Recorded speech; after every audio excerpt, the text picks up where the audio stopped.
कर्म भूमि की दुनिया में श्रम सभी को करना है। भगवान सिर्फ लकीरें देता है, उसमें रंग हमी को भरना है। नमस्कार दोस्तों, मैं हूं देवेंद्र सिंह बिष्ट। अपने इस वीडियो में आप सभी का हार्दिक स्वागत करता हूं।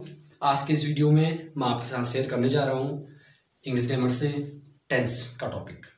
तो आप सभी से रिक्वेस्ट करूंगा कि इस वीडियो में अंत तक बने रहे पूरे फोकस के साथ, और मैं इस बात की आपको गारंटी देता हूं कि बहुत सरल तरीके से और बहुत मज़ेदार तरीके से आप टेंस बहुत कम समय में सीख सकते हैं। तो इसलिए वीडियो को अंत तक देखें। साथियों, सबसे पहले हमें इतना ध्यान देना है कि जो हमारे पास जो टेंस हैं, there are 3 kinds of tense. Number 1 present tense, number 2 past tense, and then number 3 future tense. Each tense is divided into 4 parts: indefinite, continuous, perfect, perfect continuous. तो ये 4 भाग जो हमारे पास, ये 4 भाग सभी के पास होंगे। यानी कि जैसे हम कहते हैं कि हमारे पास 2 हाथ हैं, दो हाथ में 5 उंगलियां हमारे, तो कुल यानी कि इस हाथ में भी 5 उंगलियां, इस हाथ में 5 उंगलियां, एक हाथ और होता तो उसमें भी 5 उंगलियां होती तो 3 हाथ भी अगर हमारे पास होती तो 15 उंगलियां हमारे पास होती, 4 हाथ होते तो 20 उंगलियां होती। तो ऐसे ही तो हमारे पास ये समझ लो टेंस एक आदमी है, उसके 3 हाथ हैं, present tense, past tense, future tense. तो 3 हाथ हो गए उसके, और उसके प्रत्येक हाथ में 4 उंगलियां हैं। तो जो उंगली उसके पहले हाथ में वही उंगली दूसरे हाथ में, वही उंगली तीसरे हाथ में, यानी कि इंडेफिनिट सभी के पास है, कंटिन्यूअस भी सभी के पास है, परफेक्ट भी सभी के पास है, और परफेक्ट कंटिन्यूअस भी सभी के पास है। तो कुल मिला के 12 हो जाएंगे। यानी कि present indefinite, present continuous, present perfect, present perfect continuous. ऐसे प्रेजेंट की जगह पास्ट नाम जोड़ेंगे, 4 ये बन जाएंगे, और फिर फ्यूचर नाम जोड़ेंगे तो 4 ये बन जाएंगे। तो टोटल हमारे पास 12 भाग बन जाएंगे। तो आपको याद रखना है कि 12 के 12 भागों में आपने 3 चीजें याद रखनी है प्रत्येक की। अब वो 3 चीजें क्या हैं? IHV। IHV का मतलब I means identify, H means helping verb, V means verb की फॉर्म। फिर से कहना चाहूंगा, I identify, H helping verb, V verb की फॉर्म। प्रत्येक टेंस की आपको आइडेंटिफाई आनी चाहिए, प्रत्येक टेंस की आपको हेल्पिंग वर्ब आनी चाहिए, प्रत्येक टेंस की आपको वर्ब की फॉर्म आनी चाहिए। जब ये जाके 3 चीजें आएंगी तभी जाके हम सेंटेंस बना पाएंगे। इस बात को हमेशा ध्यान रखना। अगर ये 3 चीजें आपकी क्लियर नहीं होती हैं, आप लाइफ में कभी सेंटेंस नहीं बना पाएंगे टेंस के। तो इसलिए अगर आपको टेंस के वाक्य बनाने सीखने हैं तो सबसे पहले इनकी 3 चीजें याद रखनी है, प्रत्येक टेंस की आइडेंटिफाई। तो इसके लिए मैं आपको बहुत शॉर्ट मेथड में बताऊंगा। प्रत्येक टेंस की आपको आइडेंटिफाई याद रखनी है। इसके लिए आपने करना क्या है काम, कि 7 नाम जो हमने बोले अभी, 3 टेंस और 4 उनके भाग, इनकी ही पहचान याद रखनी बस हो गया। इनकी पहचान याद रखोगे तो बार खुद ही बन जाएंगी। कैसे, देखते हैं इस वीडियो में। प्रेजेंट का मतलब है, सभी जानते हैं। पास्ट का मतलब था, फ्यूचर का मतलब गा या होगा। तो इसका मतलब आप ये समझ जाइए, कोई भी वाक्य अगर है जिसके लास्ट में है आ रहा है तो मीन्स प्रेजेंट का वाक्य है, प्रेजेंट टेंस का। कौन सा भाग है उसको हम भी पहचानेंगे। ऐसे लास्ट में अगर किसी भी वाक्य में था आ रहा है तो मीन्स वो पास्ट का वाक्य, पास्ट टेंस का। लास्ट में गा या होगा ये आ रहा है तो मीन्स वो फ्यूचर टेंस का वाक्य। अब आपने इतना पहचाना दोस्तों कि किस टेंस का कौन सा भाग है। तो इसके लिए हमें क्या करना है, जो है से पहले या था से पहले या होगा से पहले जो भी शब्द आएगा उसको हमने पहचानना है कि यह पहचान, यह जो शब्द है ये किस भाग की पहचान है। जरूर किसी न किसी भाग की पहचान होगी। तो इसको हमने इस तरह से याद रखना है कि कभी भी आप इतना याद रखिए कि कोई भी हिंदी का वाक्य है, उस हिंदी के वाक्य में जो लास्ट में जो 2 शब्द होते हैं, उस लास्ट के 2 शब्दों में हमारे पास टेंस के बेस पर जो पहचान बनती है, उनकी पहले भाग की पहचान आती है, फिर टेंस की पहचान आती है। मतलब या हम दूसरे तरीके से याद रखते हैं, जैसे हमने कहा कि पहले भाग की पहचान फिर टेंस की पहचान, या लास्ट में टेंस की पहचान उससे पहले भाग की पहचान। तो आपने इतना पहचानना है केवल कि लास्ट में क्या 2 शब्द आ रहे हैं। जो सबसे लास्ट वाला होगा वो टेंस की पहचान होती है, और जो सेकेंड लास्ट होता है वो भाग की पहचान होती है उसकी।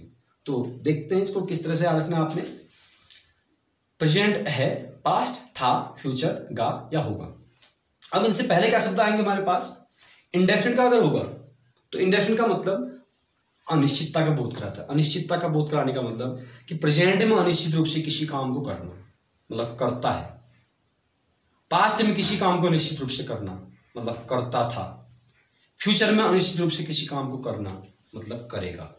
यानी कि इंडेफिनिट की पहचान होती है ता, ती, ते।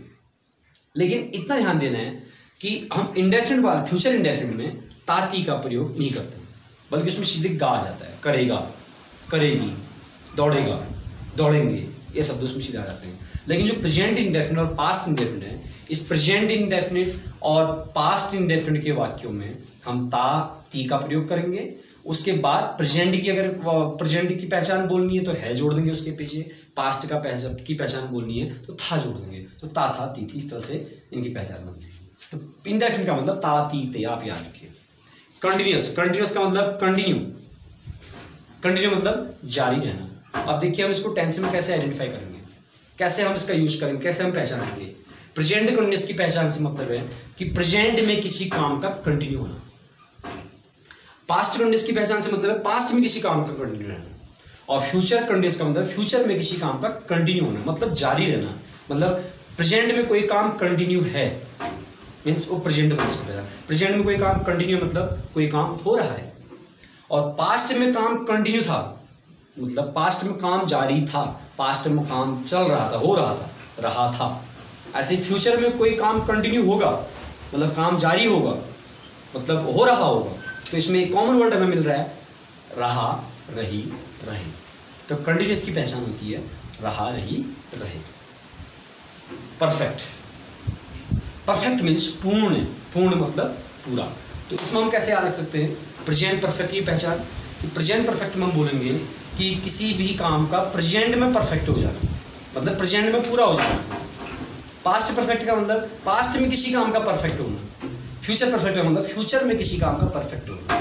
कहने का तात्पर्य है कि प्रेजेंट परफेक्ट का मतलब कि प्रेजेंट में किसी काम का परफेक्ट होना। कहने का तात्पर्य कि प्रेजेंट में कोई काम पूरा हो चुका है। पास्ट परफेक्ट मतलब पास्ट में किसी काम का परफेक्ट होना, मतलब पूरा होना, तो पास्ट में कोई काम पूरा हो चुका था। ऐसे फ्यूचर परफेक्ट है तो फ्यूचर में किसी काम का परफेक्ट होना, तो फ्यूचर में कोई काम परफेक्ट हो चुका होगा, यानी कि पूरा हो चुका होगा।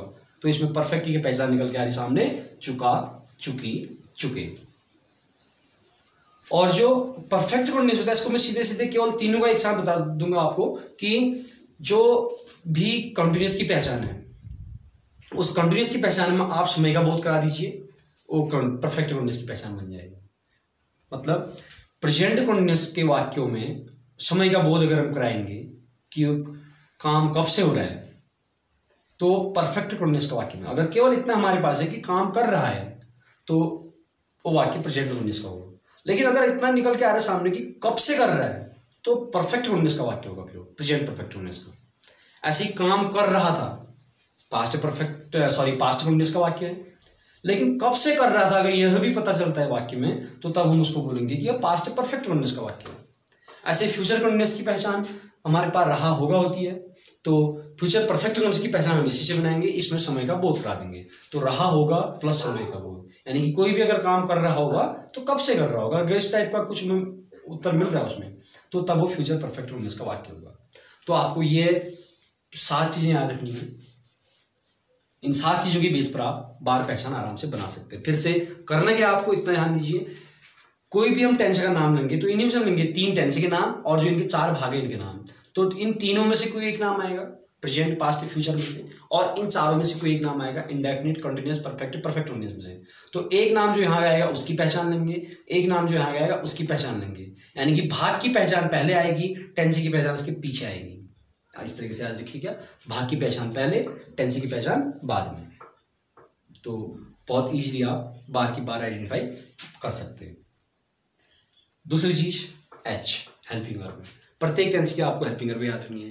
प्रत्येक टेंस की हेल्पिंग वर्ब याद रखने के लिए अब मैं सबसे पहले आपको प्रेजेंट और पास्ट दोनों का एक साथ बताऊंगा। प्रेजेंट और पास्ट दोनों को एक साथ समझने के लिए शुरुआत करेंगे प्रेजेंट इंडेफिनिट और पास्ट इंडेफिनिट से।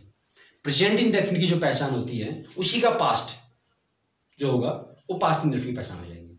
प्रेजेंट इंडेफिनिट की पहचान हमारे पास हेल्पिंग वर्ब डू या डज होती है।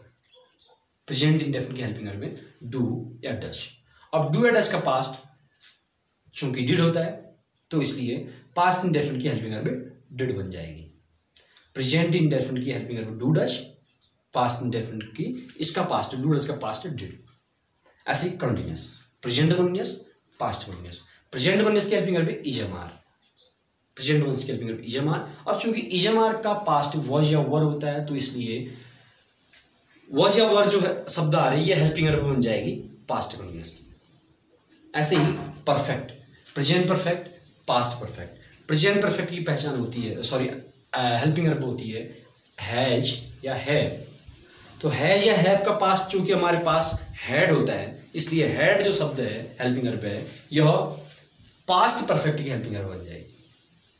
अब इनके परफेक्ट कंटिन्यूअस वाले पार्ट अभी नहीं बता रहा हूं, क्योंकि एक बहुत शॉर्ट ट्रिक है उसके लिए भी, इसके बाद शेयर करूंगा मैं आपके साथ। इससे आगे बढ़ते हैं हम फ्यूचर की ओर। प्रेजेंट के 3 भाग क्लियर, पास्ट के भी 3 भाग क्लियर, अब बढ़ते हैं फ्यूचर। फ्यूचर के भी स्टार्टिंग के 3 भाग में आप याद रखिए कि सब जगह विल या शेल आता है। बहुत शॉर्ट मेथड में बता रहा हूँ विल और शेल का, कि सब जगह विल और शेल आता है। इंडेफिनिट में भी विल या शेल आएगा, फ्यूचर इंडेफिनिट में, फ्यूचर कंटिन्यूअस में भी विल या शेल आएगा, और फ्यूचर परफेक्ट में भी विल या शेल आएगा। लेकिन कंटिन्यूअस और परफेक्ट में, यानी कि जो दूसरा और तीसरा भाग है फ्यूचर का, इनमें केवल और केवल विल और शेल ही नहीं रहेगा, बल्कि एक शब्द और जुड़ जाता है विल या शेल के बाद। अब कहां पे क्या जुड़ता है इसको याद रखना आपने। दूसरे वाले में यानी कि कंटिन्यूअस वाले में विल या शेल के बाद बी जुड़ता है, और परफेक्ट वाले में विल या शेल के बाद हैव जुड़ता है, यानी कि विल हैव शेल हैव बन जाएगा परफेक्ट में, और कंटिन्यूअस में विल भी शेल भी बन जाएगा।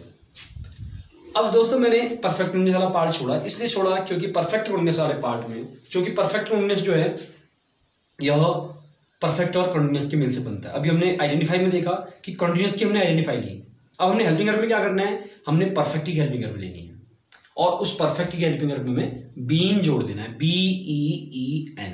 अब करना कैसे है, पॉइंट आप नोट कर सकते हैं। प्रेजेंट परफेक्ट की हेल्पिंग वर्ब में बीन जोड़ेंगे तो प्रेजेंट परफेक्ट कंटिन्यूअस की हेल्पिंग वर्ब बन जाएगी, या पास्ट परफेक्ट की हेल्पिंग वर्ब में बीन जोड़ेंगे तो पास्ट परफेक्ट कंटिन्यूअस की हेल्पिंग वर्ब बन जाएगी। ऐसे ही फ्यूचर परफेक्ट की हेल्पिंग वर्ब में बीन जोड़ेंगे तो फ्यूचर परफेक्ट कंटिन्यूअस की हेल्पिंग वर्ब बन जाएगी। तो आप पॉइंट आपका सबसे और भी शॉर्ट में क्या बन सकता है, कोई भी चाहे परफेक्ट है, चाहे वो प्रेजेंट का है, पास्ट का है, फ्यूचर का है, उसमें अगर बीन जोड़ेंगे तो परफेक्ट कंटिन्यूअस की हेल्पिंग वर्ब बन जाएगी। यानी कि perfect plus been is equal to perfect continuous. तो अब चाहे प्रेजेंट का है, पास्ट का है, फ्यूचर का है, तो उसी का परफेक्ट की हेल्पिंग वर्ब लिखेंगे, उसमें बीन जोड़ देंगे, और प्रेजेंट परफेक्ट कंटिन्यूअस या पास्ट परफेक्ट कंटिन्यूअस या फ्यूचर परफेक्ट कंटिन्यूअस की हेल्पिंग वर्ब वो आराम से बन सकती है।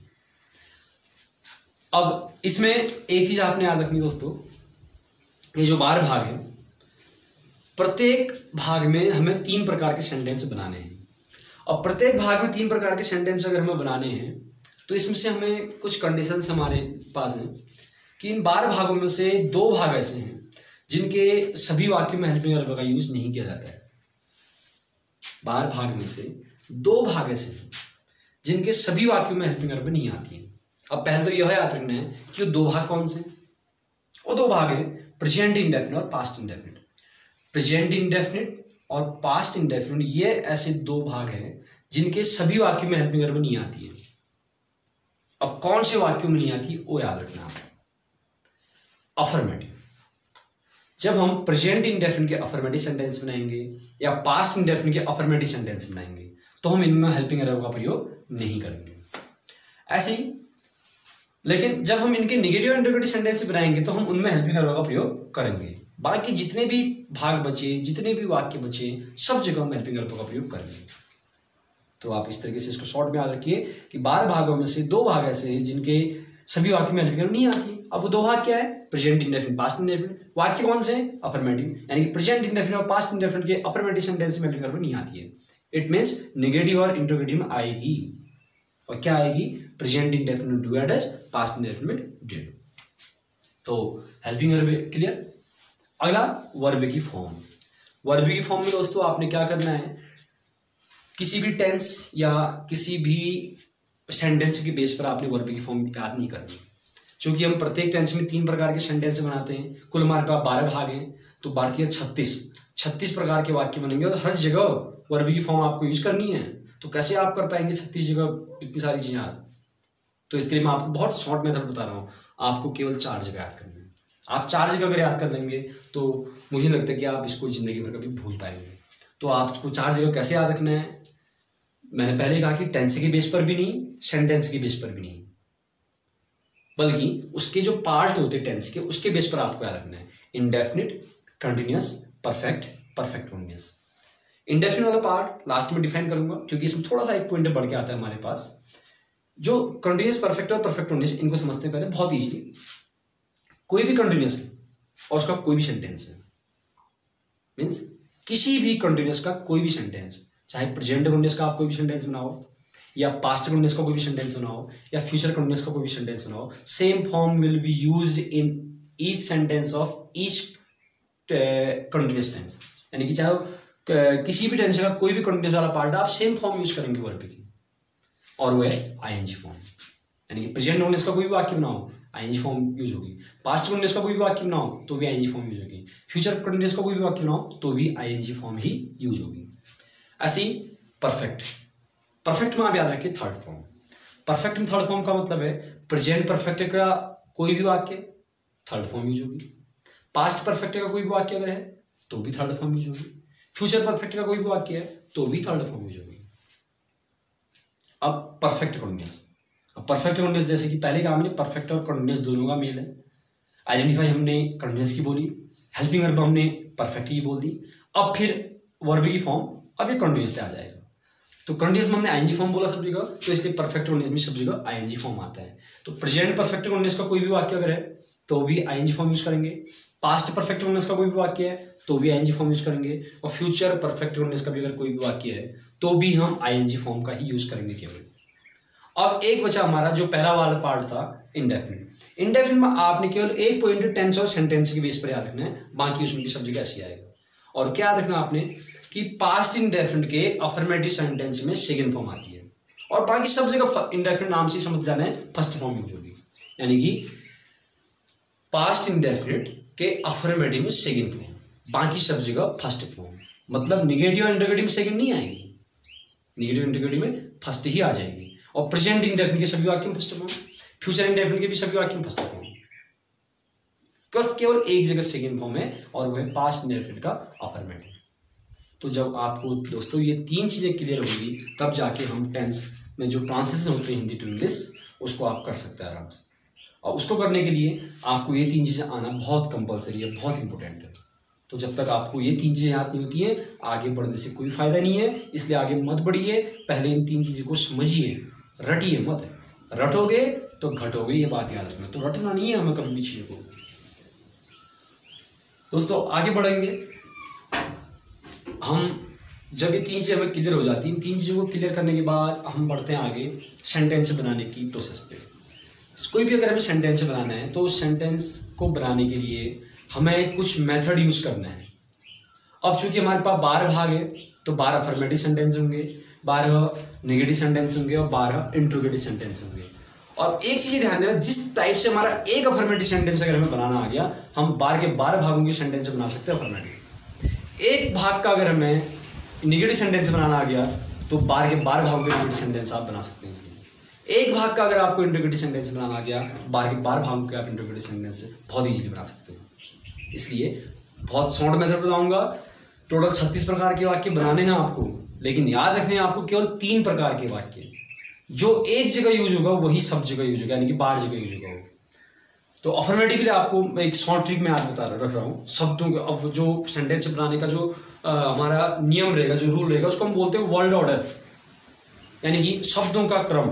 कि हम शब्दों का क्रम क्या रखेंगे, सबसे पहले कौन सा शब्द आएगा, फिर कौन सा शब्द आएगा, फिर कौन सा शब्द आएगा। तो इसके लिए आपको एक शॉर्ट ट्रिक याद रखनी है अफर्मेटिव। पहले केवल अफर्मेटिव बताऊंगा। अफर्मेटिव में आपको क्या याद रखना है, SHVO। SHVO means S means subject, S means helping verb, V means verb की फॉर्म, O मीन्स ऑब्जेक्ट। मतलब कोई भी सेंटेंस है तो उस सेंटेंस में आप सब्जेक्टिव वर्ब ऑब्जेक्टिव पहचानेंगे पहले, अभी कैसे पहचानेंगे इसके बाद बताऊंगा मैं इसी वीडियो में अपनी। तो जो भी सब्जेक्ट होगा सबसे पहले आएगा वाक्य में, जो भी सब्जेक्ट का काम करेगा वो सबसे पहले आ जाएगा, फिर हेल्पिंग वर्ब आएगी। अब हेल्पिंग वर्ब कौन सी आएगी, जिस टेंस का वाक्य होगा हमारे पास उसी टेंस की हेल्पिंग वर्ब को यूज करेंगे, और उसी टेंस की फिर वी वर्ब की फॉर्म भी आ जाएगी। तो ये दो चीजें मैं पहले ही बता चुका हूँ, हेल्पिंग वर्ब और वर्ब की फॉर्म। अब हेल्पिंग वर्ब का यूज हमने कैसे करना है, टेंस की पहचान को देख के। तो इसलिए मुझे लगता है कि इतना यहाँ पे कोई डिफिकल्टी आपको आएगी। तो SHV यानी कि उसके बाद O का मतलब ऑब्जेक्ट। तो यही फॉर्मूला 12 जगह यूज होगा। तो अब 12 जगह कैसे यूज करेंगे, इनको SHVO में आपने मान रखते जाने, नाम लिखते जाने, हेल्पिंग वर्ब और वर्ब की फॉर्म बस। Subject plus helping verb plus verb की फॉर्म प्लस ऑब्जेक्ट है। अब जो ये चार शब्द हमारे पास सब्जेक्ट प्लस ये लास्ट का ऑब्जेक्ट है तो ऐसे ही रहेगा।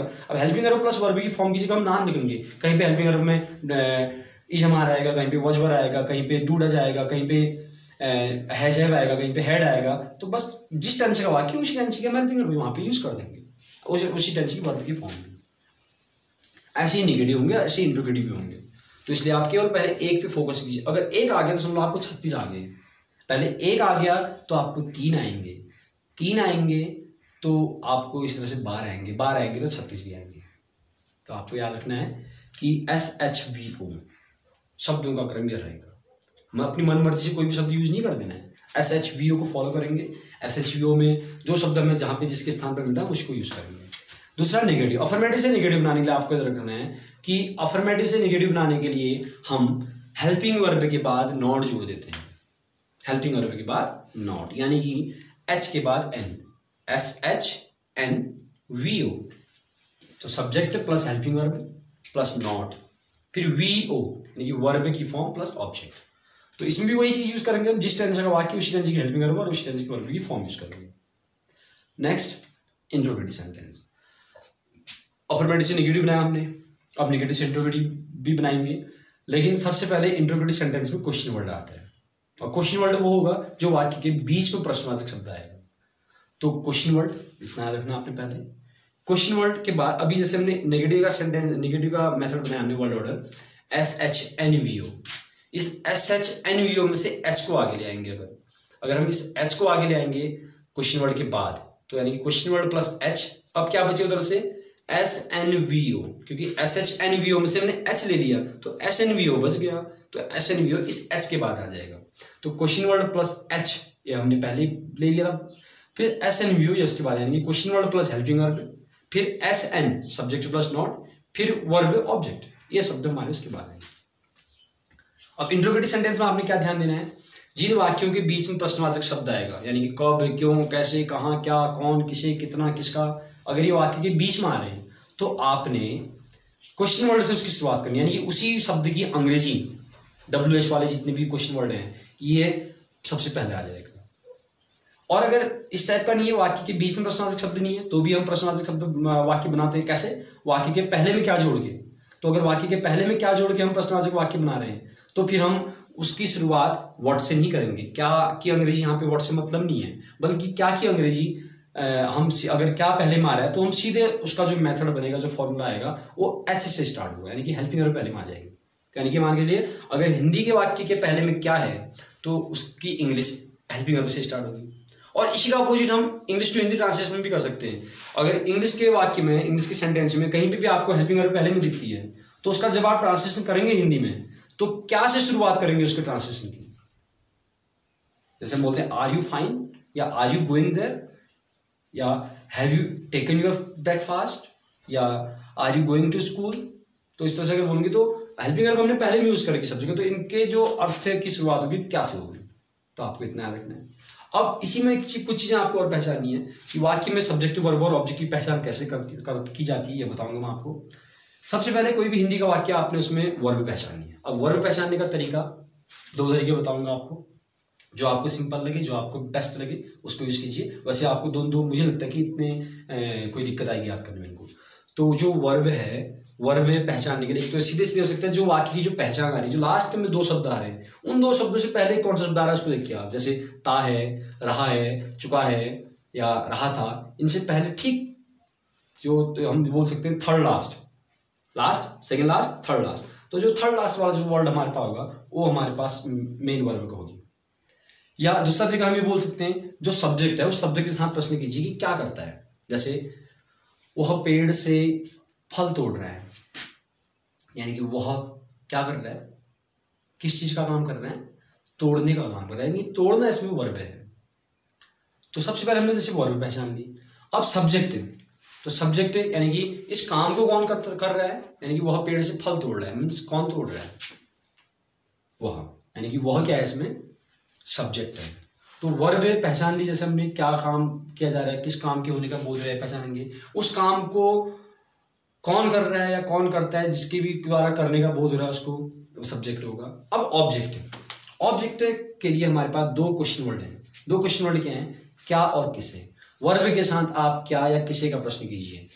जैसे किसी वाक्य में हमारे पास आ रहा है वह पेड़ से फल तोड़ रहा है, तो क्या तोड़ रहा है, यानी कि वर्ब के साथ प्रश्न कीजिए। जो भी काम हो रहा है क्या काम कर रहा है, जैसे क्या तोड़ रहा है, तो इसमें क्या वाक्य मिल रहा है हमें, क्या तोड़ रहा है हमें, फल तोड़ रहा है, फल एक शब्द जो मिला फल, तो यानी कि ये ऑब्जेक्ट है, ये तो क्या का उत्तर है। अब जैसे किसे, अध्यापक हमें पढ़ाते हैं, अध्यापक हमें पढ़ाते हैं में क्या मिल रहा है, यानी कि पहले वर्ब पहचानेंगे कौन, यानी कि क्या आते हैं, ये आ रहा है लास्ट में क्या आते हैं, पढ़ाते हैं, तो पढ़ाने का काम इसमें हो रहा है, पता चल रहा है हमें, तो पढ़ाना वर्ब है। कौन पढ़ाते हैं वो सब्जेक्ट है, यानी कि अध्यापक पढ़ाते हैं, तो अध्यापक ये सब्जेक्ट है। और क्या पढ़ाते हैं ये नहीं पता चल रहा वाक्य में, लेकिन किसे पढ़ाते हैं का उत्तर मिल रहा है हमें, यस मिल रहा है हमें, किसे पढ़ाते हैं, हमें पढ़ाते हैं, तो हमें शब्द इसमें यानी कि अस ये ऑब्जेक्ट का काम करेंगे। तो वर्ब के साथ क्या है किसी का प्रश्न करेंगे तो आपको ऑब्जेक्ट मिलेगा। तो दोस्तों आपने केवल इतनी ही बातें याद रखनी है। अगर आपको इतनी चीजें याद हैं तो मुझे नहीं लगता कि आप कोई भी चीज टेंस में भूल पाएंगे, और इतनी मेरी गारंटी है आप लोगों से कि अगर आप इस तरीके से याद रखेंगे पूरी लाइफ टाइम का आप कभी भी टेंशन नहीं भूल सकते हैं। एक बात याद रखना, अगर आप रटोगे चीजों को, यानी कि रटोगे तो घटोगे, तो इसलिए आपने याद रखना है, चीज़ों को समझना है, रटने की आवश्यकता कहीं से कहीं तक नहीं है। और आपको अगर यह वीडियो में मेरे द्वारा जो भी टॉपिक्स बताए गए, जो भी मेथड बताया गया, इनके आप नोट्स बनाइए। अगर आपको ये चीज़ें अच्छे समझ में आई, और कोशिश कीजिए कि आप इस नॉलेज को अपने माध्यम से ज़्यादा लोगों तक पहुँचाइए, ज़्यादा से ज़्यादा लोगों तक शेयर कीजिए। Thank you and thanks a lot for watching my video.